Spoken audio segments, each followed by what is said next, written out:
Assalamualaikum warahmatullahi wabarakatuh.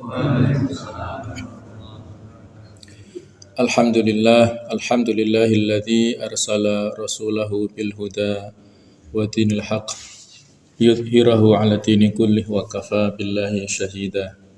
Asyhadu an la ilaha illallah wahdahu la syarikalah wa asyhadu anna Muhammadan 'abduhu wa rasuluh la nabiyya ba'dah. Allahumma salli wa sallim ala sayyidina wa habibina wa maulana Muhammad wa ala alihi wa ashabihi wa ansarihi wa junudihi wa man sara ala nahjihi wa ta'bi da'watihi ila yaumil qiyamah. Rabbi shrah li sadri wa yassir li amri wa hlul 'uqdatam min lisani yafqahu qawli, amma ba'd. Bapak Ibu, para jamaah sekalian rahimakumullah. Pada malam hari ini mari kita lanjutkan kisah-kisah para nabi, yaitu kita masih pada kisah tentang Nabi Isa alaihissalam. Jamaah sekalian, nama Isa ini disebutkan di dalam Al-Quranul Karim sebanyak 25 kali. Kemudian untuk nama Ibnu Maryamnya disebutkan sebanyak 23 kali. Dan nama Al-Masih disebutkan sebanyak 11 kali. Dan Nabi Isa Ibnu Maryam ini adalah merupakan seorang nabi dan rasul dalam pandangan umat Islam. Sementara pandangan orang-orang Yahudi, Nabi Isa ini adalah memiliki citra yang negatif menurut orang-orang Yahudi. Dianggap sebagai seorang yang menyesatkan, yang senantiasa berhadapan-hadapan atau bermusuhan dengan orang-orang Yahudi. Bagaimana kisah selanjutnya nanti akan bisa kita ikuti pada paparan berikut ini. Dan pada saat yang lainnya orang-orang Nasrani menjadikan Nabi Isa ini melebihi batas sisi kemanusiaannya. Bukan hanya manusia, bukan hanya rasul, tapi juga sampai pada derajat ketuhanan. Inilah ekstrim. Satu sisi orang Yahudi ekstrim dalam hal memusuhi Nabi Isa sampai nanti pada akhirnya mereka ingin membunuhnya. Dan ekstrim yang lain adalah orang-orang Nasrani yang mengkultuskan Nabi Isa ini. Nah, kita umat Islam ini berada di pertengahan, umat yang wasat atau umat yang pertengahan. Nah, jemaah sekalian, sebagaimana yang telah diceritakan pada pertemuan lalu tentang bagaimana kesolihan daripada Maryam dan amanah yang diberikan Allah kepada Maryam untuk mengandung Nabi Isa, kemudian bagaimana perjuangan beratnya pada saat hamil dan juga pada saat melahirkan, dan pasca melahirkan mendapatkan cemoohan dari orang-orang Yahudi, dituduh sebagai pelacur dan lain-lain. Nah, ternyata Allah Ta'ala memberikan mukjizat, walaupun Nabi Isa pada saat itu masih kecil, masih di buayan, tapi dengan izin Allah bisa berbicara di hadapan para pendeta Yahudi itu. Nah, fakta itulah yang coba untuk diingkari oleh para pendeta Yahudi. Mula-mula cerita tentang itu mereka sembunyikan untuk beberapa saat. Meskipun demikian, berita tentang kelahiran Isa sampai ke hakim Romawi, yaitu Herodus, penguasa Romawi. Ia memimpin orang-orang Palestina dan orang-orang Yahudi dengan kekuatan pedang, kekuatan yang kekerasan jadi dengan pendekatan yang represif, yang keras, yang dolim. Ia menakut-nakuti mereka dengan menumpahkan darah serta banyaknya mata-mata yang dimilikinya. Pada suatu hari ia duduk di istananya dan meminum anggur. Lalu ia mendengar berita yang samar tentang kelahiran seseorang anak tanpa ayah, seorang anak yang dikatakan ia mampu berbicara saat masih di buayan ibunya. Lalu ia menyampaikan pembicaraan yang menjurus pada ancaman terhadap kekuasaan Romawi. Kemudian bergetarlah kursi yang ada di bawah tubuh Herodes. Ia memerintahkan untuk diadakan suatu pertemuan mendadak yang dihadiri oleh para pengawalnya dan para mata-matanya. Pertemuan itu pun terlaksana. Herodes duduk dengan wajahnya yang hitam mengkilat, lalu ia memutarkan pandangannya ke arah mata-matanya dan bertanya, bagaimana berita anak kecil yang berbicara di bawahnya? Sebagaimana kita ketahui, Herodes ini adalah seorang penguasa yang zalim ya, yang pada saat sebelumnya itu diceritakan telah berbuat aniaya kepada dua orang Nabiullah, yaitu Nabi Yahya dan Nabi Zakaria, bahkan menurut riwayat adalah membunuhnya ya. Ini adalah kezaliman yang dilakukan oleh Herodes ini. Jadi pada saat ada anak kecil yang lahir dan bisa berbicara dan ada tanda-tanda mengancam eksistensi kekuasaan Romawi, dia gusar ya. Dia ingin tahu betul apa sebenarnya yang terjadi itu. Nah, salah seorang kepala mata-mata itu berkata, tampak bahwa masalahnya tidak benar. Kami telah mendengar isu-isu sekitar anak kecil yang mereka katakan bahwa ia membuat mukjizat dengan berbicara saat ia masih belia. Lalu saya mengutus anak buahku untuk mencari kebenaran berita itu, tetapi mereka tidak menemukannya. Jelas bagi kami bahwa berita itu dilebih-lebihkan. Kemudian salah satu anggota mata-mata raja berkata, aku telah mendapatkan bukti yang terpercaya bahwa 3 orang dari orang-orang Majusi datang di balik suatu bintang yang mereka lihat menyala di suatu langit, dan bintang tersebut mengisyaratkan kelahiran anak kecil yang membawa mukjizat, yaitu anak kecil yang akan menyelamatkan kaumnya. Maka hakim berkata, bagaimana ia dapat menyelamatkan kaumnya, dan kaum siapa yang diselamatkannya? Maka salah seorang mata-mata berkata, anak buahku tidak mengetahuinya karena orang-orang pandai dari Majusi itu pergi dan tak seorang pun menemukan mereka. Intinya raja si Herodes ini sangat penasaran ya dengan berita anak kecil ini dan ingin tahu. Maka hakim berkata, bagaimana mereka dapat pergi dan bersembunyi?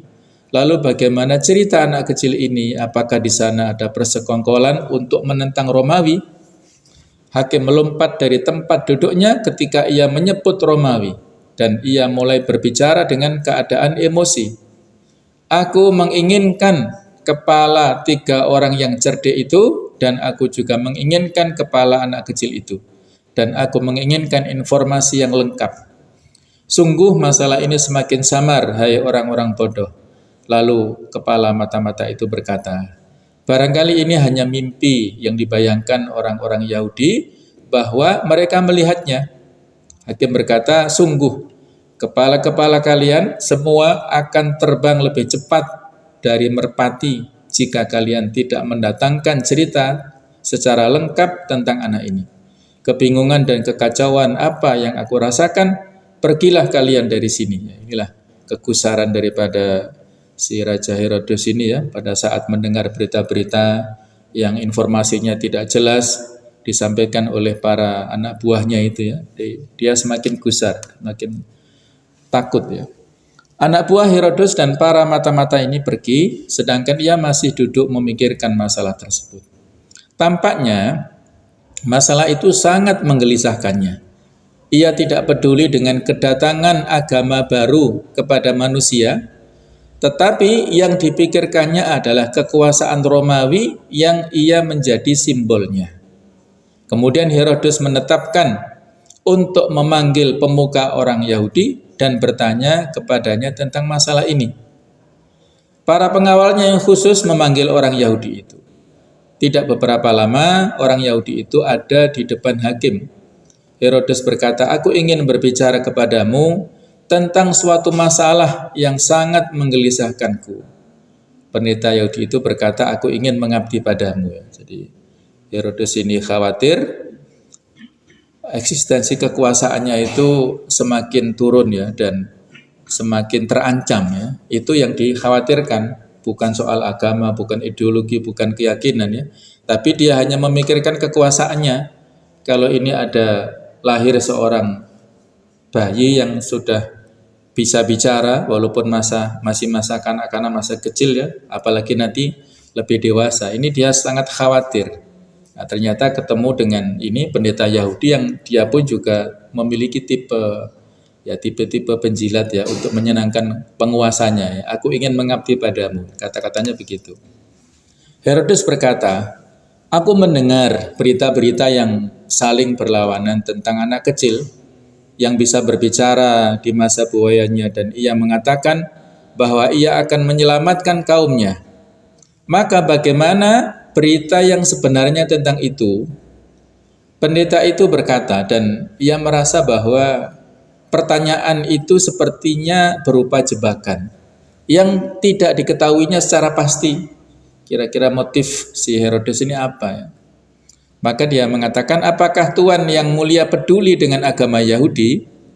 Herodes berkata dalam keadaan emosi, aku tidak peduli sedikit pun selain kekuasaan Romawi.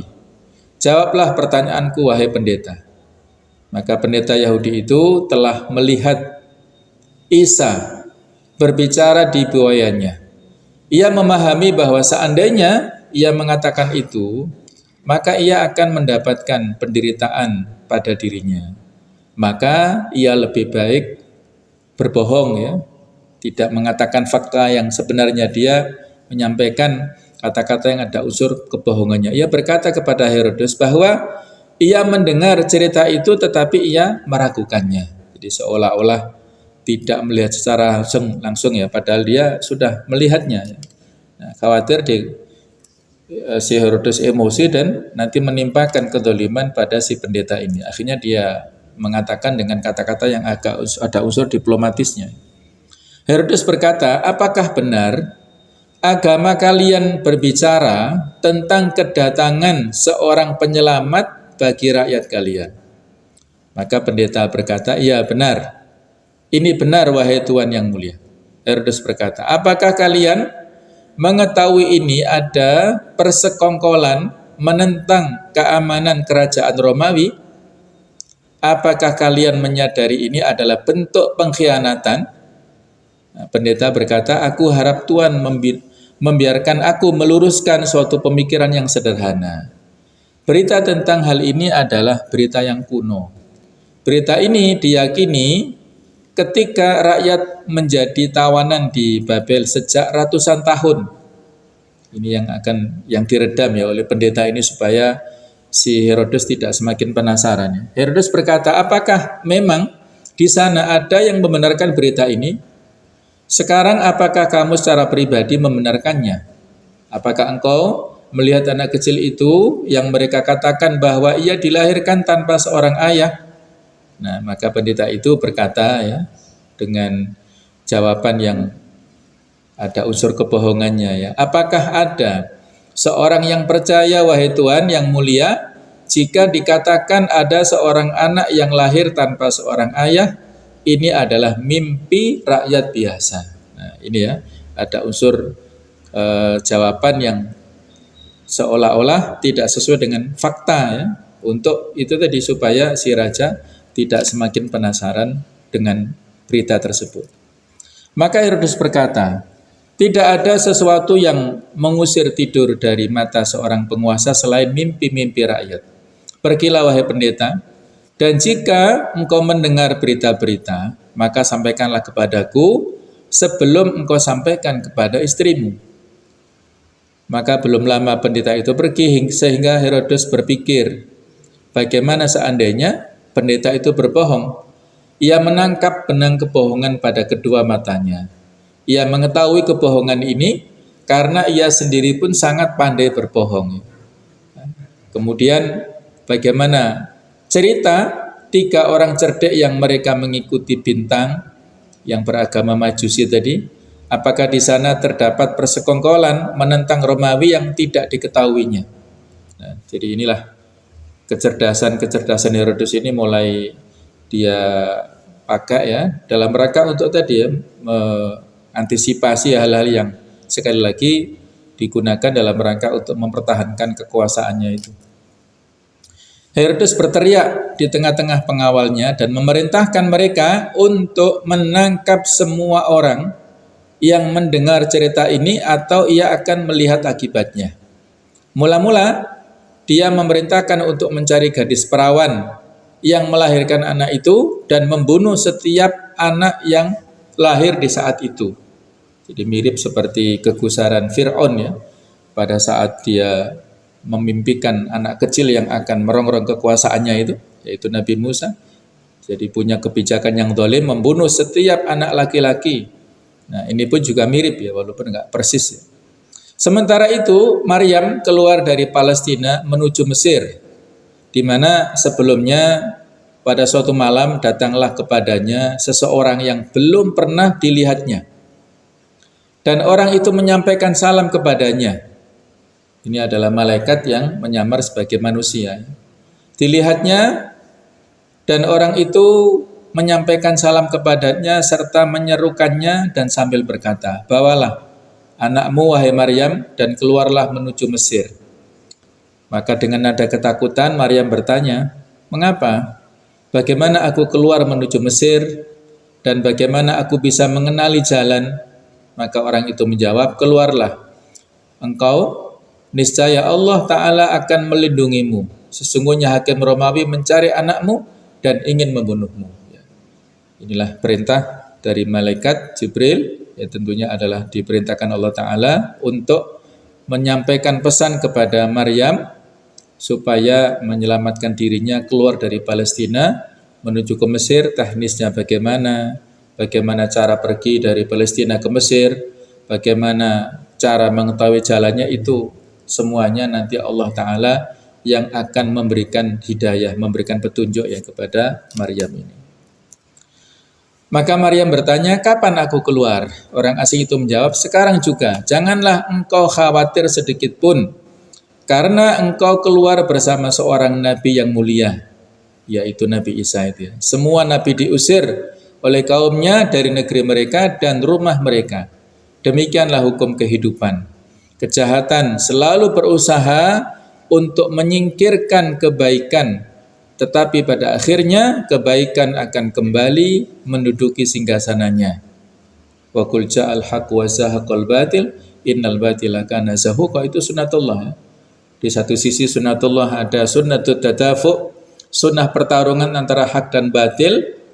Yang batil pasti memusuhi yang hak akan melawannya, akan mempertahankan dirinya, dan ketika bertarung pemenangnya adalah al-haq. Nah, itulah sunnatullah, sunnah robbaniyah, kebenaran pasti bisa memenangkan kebatilan. Jadi malaikat memerintahkan kepada Maryam untuk keluar. Akhirnya Maryam pun pergi menuju ke Mesir. Maryam melalui gurun Sena bersama suatu kafilah yang menuju Mesir.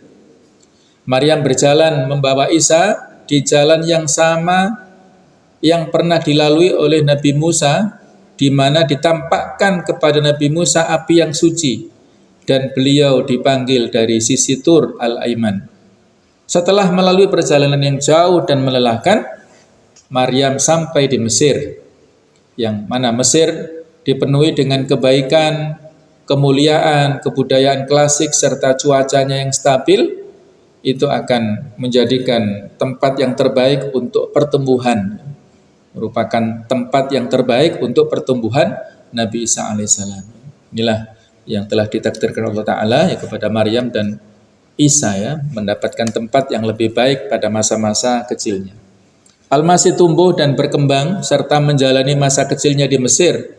Kemudian beberapa waktu berikutnya datanglah kepada Maryam orang asing yang telah memerintahkannya untuk meninggalkan Palestina. Kali ini ia memerintahkannya untuk kembali ke Palestina karena sudah aman ya daripada rongrongan Raja Herodes. Orang asing itu berkata kepadanya, "Raja yang zalim itu telah mati, maka kembalilah bersama anakmu wahai Maryam. Telah datang kesempatan emas bagi Isa untuk menduduki singgasananya. Isa akan menjadi penyayang orang-orang fakir dan orang-orang yang benar. Kembalilah wahai Maryam." Maryam pun kembali. Dalam perjalanan Maryam melalui banyak mata air di sungai Yordania. Nabi Isa pun tumbuh menjadi dewasa dan mencapai masa mudanya. Nabi Isa keluar dari rumahnya dan menuju tempat penyembahan kaum Yahudi. Saat itu bertepatan dengan hari Sabtu. Di sana tidak ada satu rumah pun dari rumah kaum Yahudi yang dapat menyalakan api atau memadamkannya pada hari Sabtu atau mengambil buah di hari itu. Dilarang ya bagi seorang wanita untuk membuat adonan roti atau seseorang anak kecil mencuci anjingnya. Nabi Musa telah memerintahkan untuk menghormati hari Sabtu dan hanya mengkhususkannya untuk beribadah kepada Allah Subhanahu wa taala. Jadi hari Sabtu itulah merupakan hari rayanya orang Yahudi ya. Yang memang di sini ada kemiripan ya, kalau kita di Indonesia ada di Bali ya, ada hari raya Nyepi setahun sekali itu. Nah barangkali ini mirip tapi nggak persis lah ya. Tapi nanti orang-orang Yahudi ini menambahkan aturan-aturan klausul yang tidak ada di aturan Nabi Musa dulu, yang itu justru menyulitkan mereka, tapi mereka melanggarnya dengan akal-akalan mereka sendiri. Terdapat hikmah di balik penghormatan hari Sabtu, sehingga hari Sabtu menjadi hari yang sangat disucikan di kalangan orang-orang Yahudi. Mereka melaksanakannya dengan berbagai macam tradisi dan mereka mencurahkan segala konsentrasi mereka untuk menjaga hari Sabtu dan tidak meremehkannya. Sebab mereka meyakini bahwa hari Sabtu adalah hari yang dijaga dari langit sebelum Allah menciptakan manusia. Sebagaimana mereka percaya bahwa Bani Israel telah diberikan pilihan kepada satu jalur saja, yaitu menjaga hari Sabtu. Mereka bangga karena mereka dapat menjaganya, meskipun hal itu menyebabkan mereka kalah di kancah peperangan atau mereka tertawan di tangan musuh. Bahkan saking ketatnya mereka mempertahankan kehormatan hari Sabtu, sampai-sampai mereka menambah-nambahi berbagai macam larangan di hari Sabtu. Majelis kaum Yahudi ini menetapkan ratusan larangan yang tidak boleh dilakukan pada hari Sabtu. Seseorang dilarang untuk memakai gigi palsu di hari Sabtu. Seorang yang sakit dilarang untuk memakai perban atau memakai minyak di tempat yang sakit pada hari Sabtu atau memanggil dokter. Dilarang pula di hari Sabtu untuk menulis 2 huruf abjad. Dilarang juga untuk mempertahankan diri pada hari Sabtu. Dilarang untuk panen dan belajar di hari Sabtu. Kemudian bepergian di hari Sabtu diharuskan untuk tidak lebih dari 2000 yard. Dilarang juga di hari Sabtu untuk membawa sesuatu keluar rumah. Jadi mereka buat aturan-aturan sendiri yang itu menyulitkan warganya atau pengikutnya sendiri ya. Itulah keputusan dari majelis kaum Yahudinya. Jadi banyaknya syariat, hukum, serta larangan-larangan biasanya diikuti dengan banyaknya keburukan, atau paling tidak membantu terciptanya keburukan. Setiap timbul suatu larangan, maka timbul bersamanya cara untuk menghindar darinya. Nah demikianlah kehidupan kaum Yahudi, dipenuhi dengan kemunafikan yang luar biasa, di mana secara lahiriah mereka menampakkan penghormatan terhadap hari Sabtu, tetapi secara batiniah mereka berusaha menodai kehormatan dengan berbagai macam cara. Jadi ada hila atau strategi. Mereka melakukan pelanggaran dengan cara kecerdasan yang mereka miliki, sebagaimana yang dilakukan sebelum-sebelumnya. Walaupun Nabi Musa saat itu masih hidup, ketika ada larangan memburu ikan pada hari Sabtu, mereka lakukan strategi sedemikian rupa sehingga seolah-olah tidak melanggar. Meskipun kelompok Farisiun adalah kelompok ulamanya ya, ulamanya orang-orang Yahudi yang mereka ahli dalam bidang kitab Taurat ya, yang para kiai lah ya, atau para ahli agamanya ya, itu kelompok Farisiun ini bertanggung jawab terhadap tugas pelaksanaan syariat dan mengawasinya dengan baik, dengan banyak mendapatkan jaminan-jaminan. Maka kita akan melihat bahwa mereka siap untuk menciptakan berbagai rekayasa dan tipu daya yang memungkinkan mereka untuk menghindar dari hukum-hukum syariat di saat yang tepat. Saat yang tepat adalah saat di mana syariat-syariat tersebut bertentangan dengan kepentingan pribadi mereka atau dapat menjadi penghalang bagi mereka untuk mendapatkan mata pencaharian yang haram yang sudah siap masuk pada kantong mereka. Nah, ini disebutkan dalam rangka kita mengetahui ya bagaimana penyimpangan-penyimpangan yang terjadi di agama Yahudi dan bukan hanya saat ini. Sejak saat itu bahkan saat Nabi Musa hidup pun yang namanya penyimpangan oleh orang-orang Yahudi itu sudah terjadi. Sehingga ini lebih gamblang lagi. Misalnya ini contohnya terdapat kaidah syariat menurut mereka ya yang menetapkan perjalanan pada hari Sabtu tidak boleh melebihi 2000 yard. Namun orang-orang Farisiun itu justru mengadakan walimah di mana mereka mengundang orang-orang untuk menghadiri acara tersebut pada hari Sabtu. Padahal tempat diadakan acara itu berjarak lebih dari 2000 yard dari rumah mereka. Ini kan aneh ya. Aturannya ada larangan menempuh jarak sekian tapi mengadakan walimah. Lalu ini bagaimana mereka dapat melaksanakan hal tersebut? Ini mereka melaksanakan dengan mudah. Jadi caranya mereka meletakkan pada sore hari Sabtu sebagian makanan yang berjarak 2000 yard dari rumah mereka. Lalu setelah itu mereka mendirikan suatu tempat tinggal di mana mereka dapat berjalan setelahnya dan menempuh 2000 yard yang lainnya. Jadi mereka pindah sementara ya ke tempat tersebut. Dari sini mereka dapat menambah jarak yang mereka inginkan. Begitu juga agar mereka menghindar dari larangan membawa sesuatu keluar rumah pada hari Sabtu, maka mereka membuat tipu daya yang lainnya, yaitu mereka mendirikan gerbang-gerbang pintu dan jendela di berbagai jalan sehingga seluruh kota itu seperti rumah besar yang dimungkinkan bagi mereka untuk membawa segala sesuatu dan bergerak di dalamnya. Nah, inilah akal-akalan dari orang-orang Yahudi ya, terutama dari pemuka agamanya ini. Jadi ada aturan yang sudah jelas, tapi mereka sendiri melanggarnya dengan etika yang seperti itu ya, dengan cara-cara yang batil seperti itu. Allahu a'lam.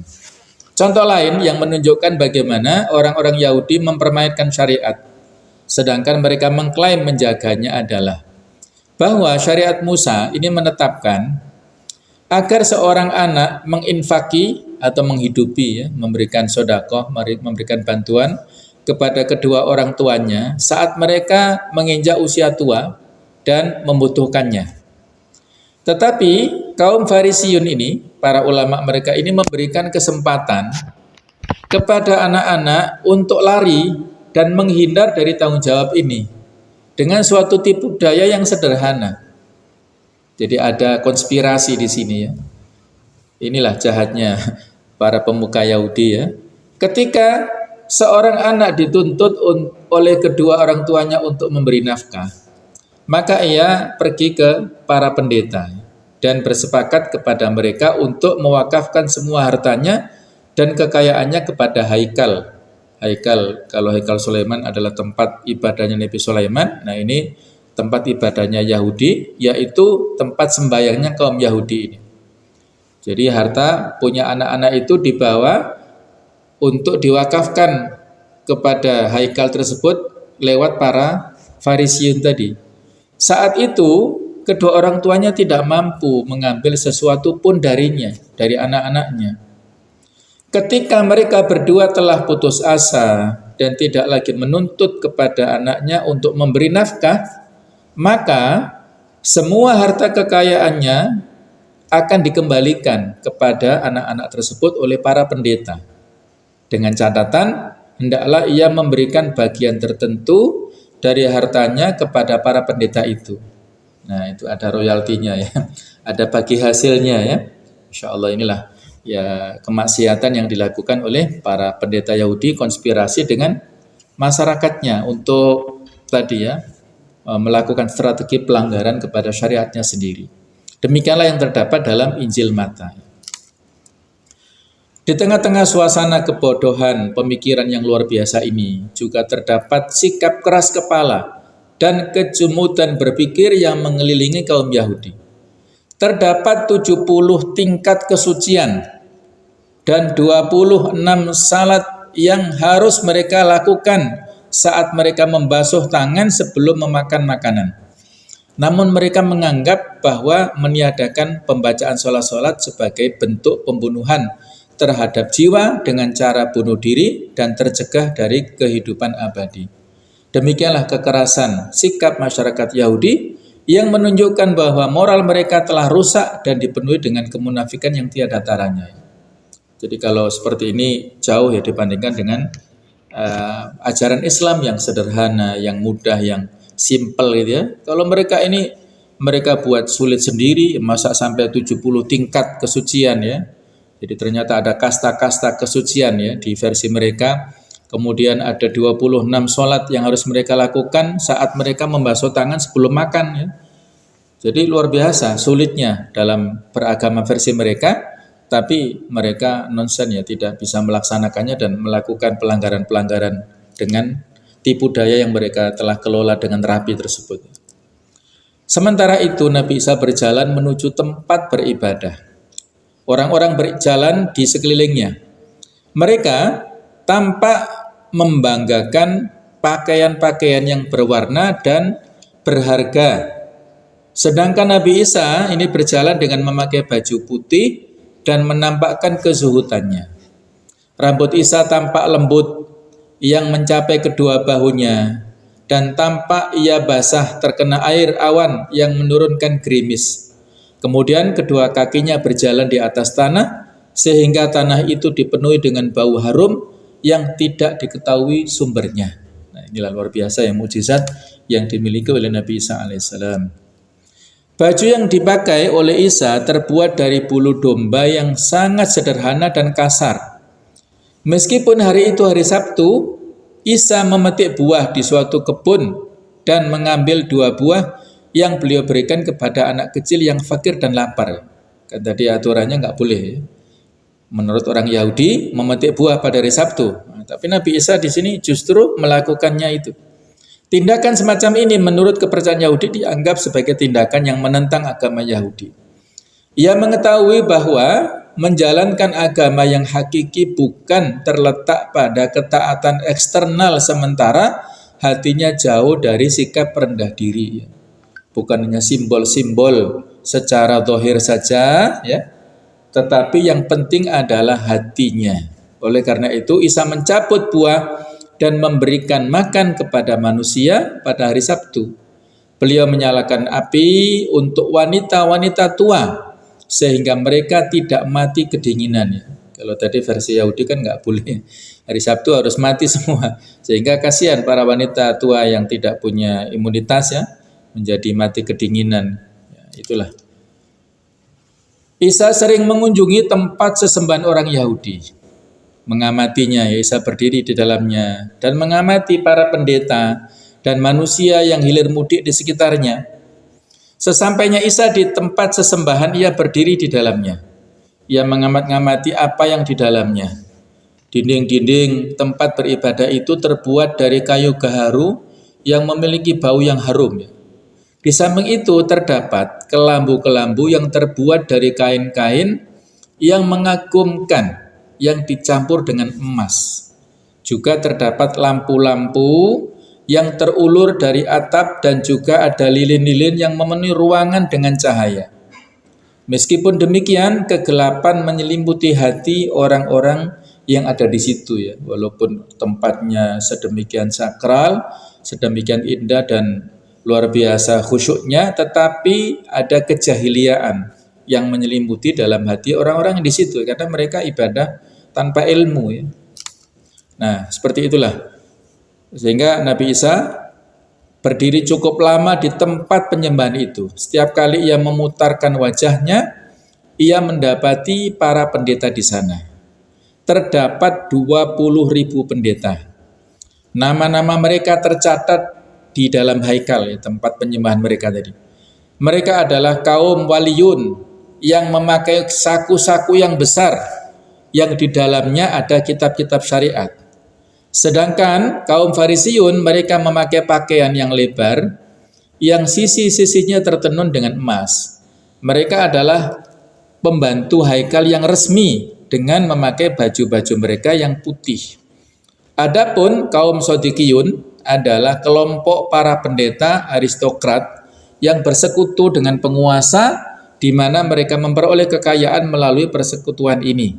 Jadi mereka sebenarnya ulama tapi lebih dekat dengan kekuasaan, ya. Jadi sangat dekat dengan para penguasa dan memanfaatkan segala macam bentuk jabatannya tersebut.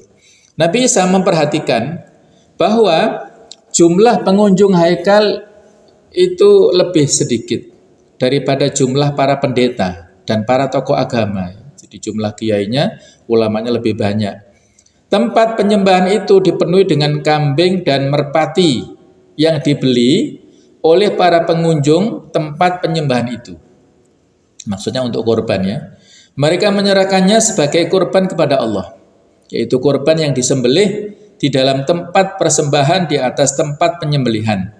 Alhasil setiap langkah yang diayunkan oleh para pejalan di tempat penyembahan itu akan menghasilkan uang. Nah, itulah motif utamanya adalah fulus, ya, adalah uang ini. Di tempat penyembahan Yahudi itulah tersingkap hakikat kehidupan kaum Yahudi. Nilai satu-satunya yang disembah oleh manusia di zaman itu adalah uang. Itu yang motif utamanya. Jadi kemewahan materi atau kekayaan adalah nilai satu-satunya yang karenanya manusia akan bergulat satu sama lain. Dalam hal itu tidak ada perbedaan antara tokoh-tokoh pembawa ajaran syariat dengan manusia-manusia biasa.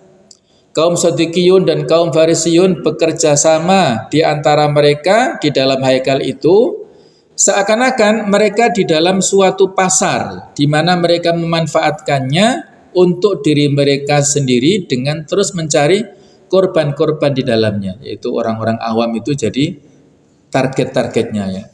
Seringkali kaum Sadikiyun dan kaum Farisiyun ini berseteru dalam persoalan syariat dan hukum. Demikian juga mereka berseteru dalam menentukan korban yang harus mereka raih di haikal itu. Kaum Farisiun berpendapat bahwa hewan-hewan korban itu harus dibeli dari harta haikal, dari harta tadi, ya, haikal adalah tempat ibadahnya. Sedangkan kaum Sadikiyun menganggap bahwa harta dari haikal adalah hak mereka. Oleh karena itu mereka menganggap bahwa hewan korban itu harus dibeli dengan jumlah tersendiri. Begitu juga kaum Farisiun mewajibkan untuk membakar hewan yang disembelih di atas tempat penyembahan. Sedangkan kaum Sadikiyun mereka mengambil hewan sembelihan ini untuk diri mereka sendiri. Jadi antara pemuka agamanya terus berseteru seperti itu, ya. Di dalam Talmud ini, ya, adalah dianggap kitab suci, padahal itu adalah hanya produk hasil daripada diskusi para ulama mereka kemudian dibukukan, tapi seolah-olah ini menyaingi kitab Tauratnya, ya. Jadi Talmud itu beda dengan Tauratnya. Nah, dalam kitab Talmud ini disebutkan bahwa kaum Sadikiyun ini menjual merpati di toko-toko mereka yang mereka miliki. Mereka sengaja memperbanyak kesempatan-kesempatan yang diharuskan di dalamnya untuk mengorbankan burung-burung merpati, sehingga harga seekor burung merpati saja mencapai beberapa dinar. Mahal sekali. Melihat hal itu, salah satu tokoh Farisiun yaitu Sam'an bin Amlail mengeluarkan fatwa yang intinya mengurangi kesempatan-kesempatan yang diharuskan di dalamnya seseorang menyerahkan merpati sebagai kurban. Setelah itu harga burung cuma mencapai 1/4 dinar, ya, turun harganya karena tidak dibeli oleh para orang awam tadi. Pergulatan antara kedua kelompok itu mendatangkan pukulan berat bagi pemilik toko yang menyimpan burung merpati, terutama anak-anak dari kepala pendeta. Nah, ada kepentingan lain yang terganggu rupanya, ya. Nabi Isa memperhatikan apa yang terjadi di sekelilingnya. Nabi Isa melihat kaum fakir yang tidak mampu membeli hewan kurban sehingga mereka tidak mampu berkorban. Nabi Isa melihat bagaimana para pendeta memperlakukan mereka dan memangsa mereka seperti serigala yang buas. Maka Nabi Isa berpikir di dalam dirinya, mengapa binatang-binatang itu mereka bakar, lalu dagingnya menjadi asap di udara? Padahal di sana terdapat ribuan kaum fakir yang mati kelaparan. Mengapa mereka mengira bahwa Allah ridho ketika tempat penyembelihan dilumuri dengan darah, lalu hewan kurban itu dibawa ke rumah-rumah para pendeta dan toko-toko mereka untuk dijual. Ya. Jadi inilah tipu daya yang dilakukan oleh para pemuka agama tersebut, memanfaatkan situasi dan kondisi keawaman orang saat itu. Mengapa orang-orang fakir banyak berhutang dan mengeluarkan banyak uang untuk membeli binatang-binatang kurban?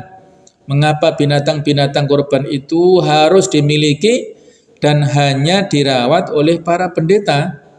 Lalu apa yang mereka lakukan dengan uang-uang ini? Lalu di manakah tempat orang-orang fakir di haikal itu? Bukankah hal yang aneh ketika seseorang memasuki rumah dengan keharusan membawa uang? Haikal adalah seperti masjid ya, kalau sekarang ini kan kalau rumah Tuhan ya rumah Allah. Nah, maka mengapa harus membawa uang?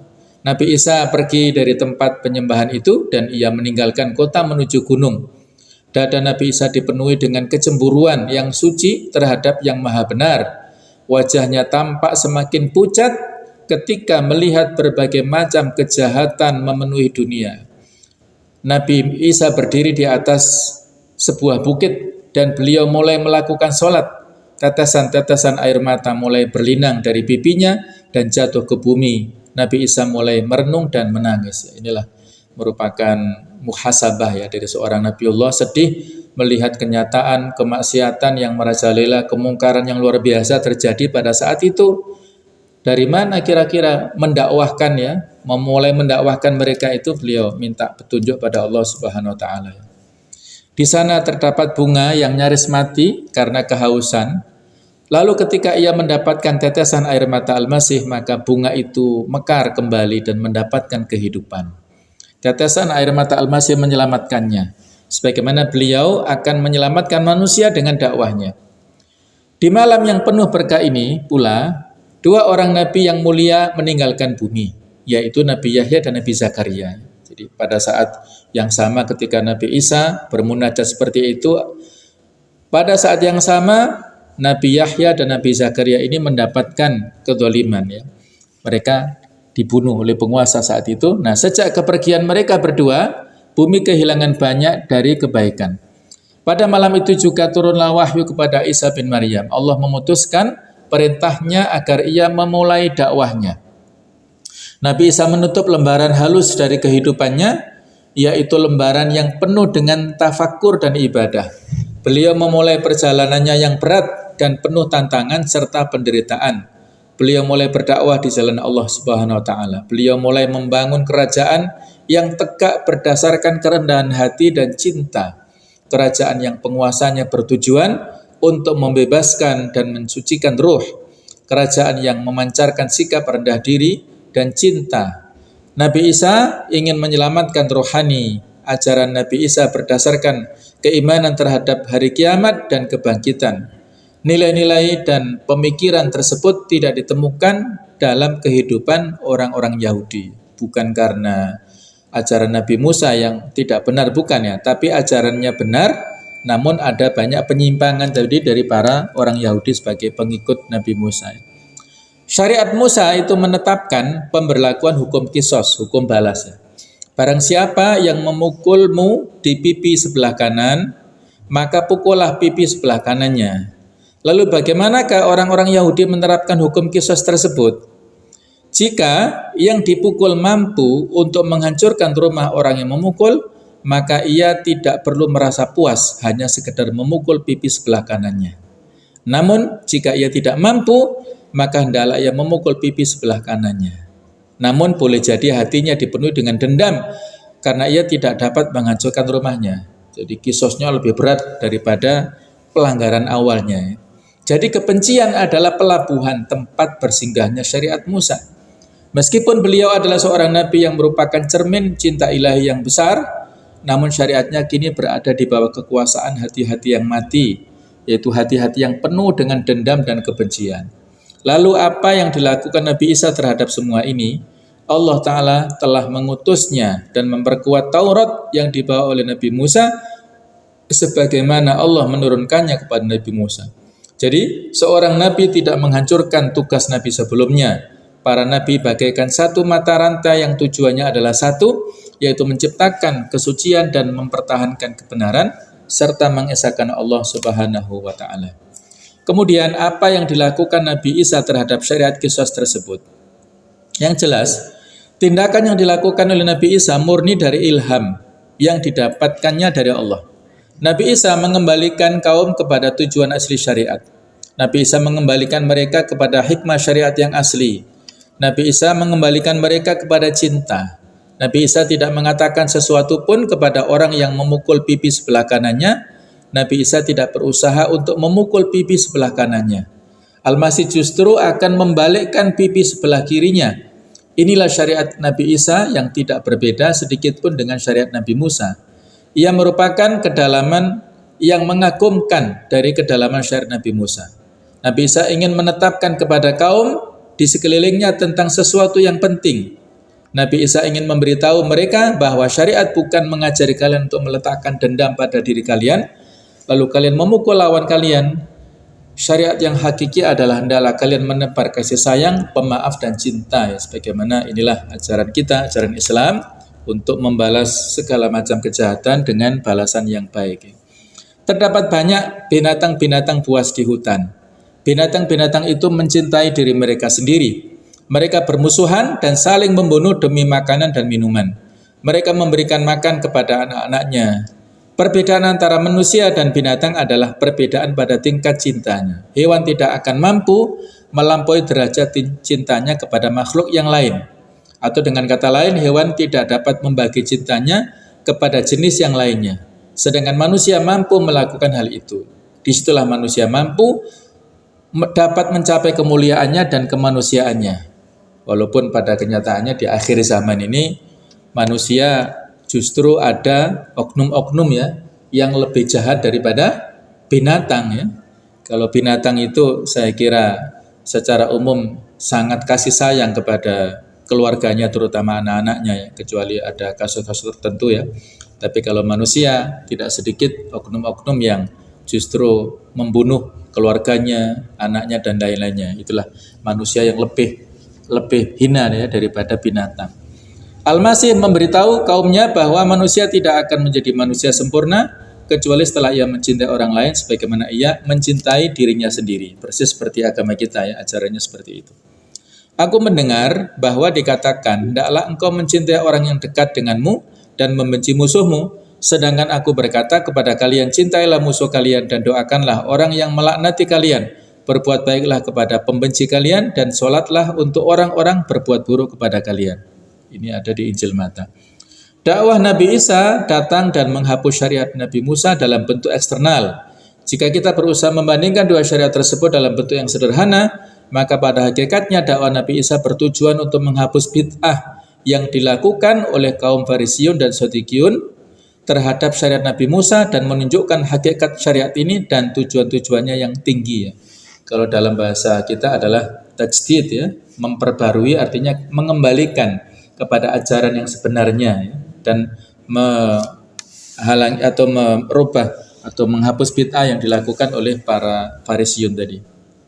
Di tengah-tengah masa materialisme yang sangat luar biasa dan dunia dipenuhi dengan penyembahan terhadap emas dan tersebarnya berbagai macam kejahatan, muncullah dakwah Al-Masih sebagai reaksi ideal yang menunjukkan ketinggian dan kesucian. Al-Masih mengetahui bahwa ia mengajak manusia untuk menciptakan perilaku ideal dalam kehidupan.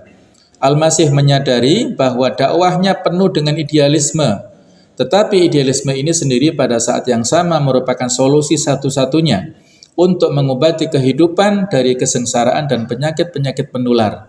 Al-Masih mengetahui bahwa tidak semua manusia tidak mampu untuk mencapai puncak yang diisyaratkannya, tetapi paling tidak hendaklah setiap orang berusaha sedikit mendaki sehingga ia selamat. Nah, jadi memang berat, tetapi sedikit demi sedikit insya Allah akan bisa mencapai pada kesempurnaannya. Demikianlah sambungan daripada kisah Isa, dan insya Allah masih ada lanjutannya. Mudah-mudahan ada manfaatnya, dan kurang lebihnya mohon maaf seikhlas-ikhlasnya. Subhanakallahumma bihamdik asyhadu an la ilaha illa anta astaghfiruka wa atubu ilaik. Wassalamualaikum warahmatullahi wabarakatuh.